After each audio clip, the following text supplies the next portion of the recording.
Good morning, friends and families. It's Cassandra Peters from Centered Outcomes. Hope you are doing well on this Wednesday.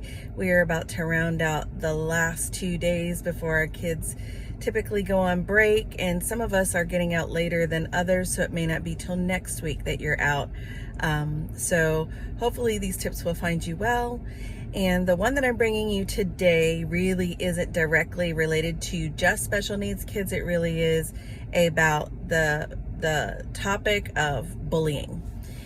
A lot of parents have come to me and said in generalities that their children that either have 504s and or have not yet been identified, and even some of my parents that have special needs students, they continuously have this occurrence happening on their school campuses and feel that it's being brushed under the rug.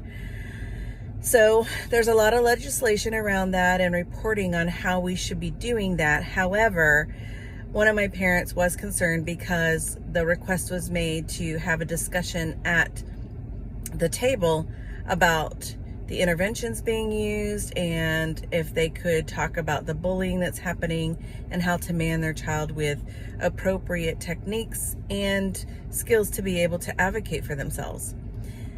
Say that the child has been having some issues with a particular student and it continues to press forward.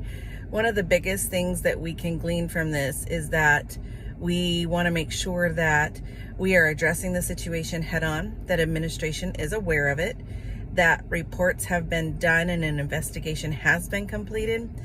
If not, then I would definitely say that you have the right to bring that conversation up during any meeting, whether it be an intervention meeting, whether it be discussion of 504 accommodations and how it's impacting them in the educational environment. And of course, if you have an IEP or a PPT, you have the right to discuss those things at an IEP meeting if you need to develop something to help your child be able to advocate for themselves and learn to just kind of navigate the world of social nuances. And unfortunately, bullying is one of those. Not a big fan of that, because I do think that the adults involved can help assist at a more incremental level, but we do have the ability to advocate for our children, to ensure that they understand that they have the ability to advocate and have voice in what is occurring in their education, whether it be social and or educational for the moment.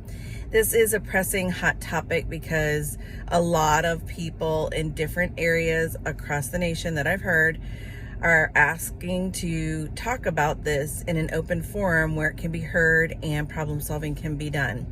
That absolutely is your first point of accessing how to find a solution, and I applaud many of my parents that are doing that, and many schools that are investigating bullying complaints correctly.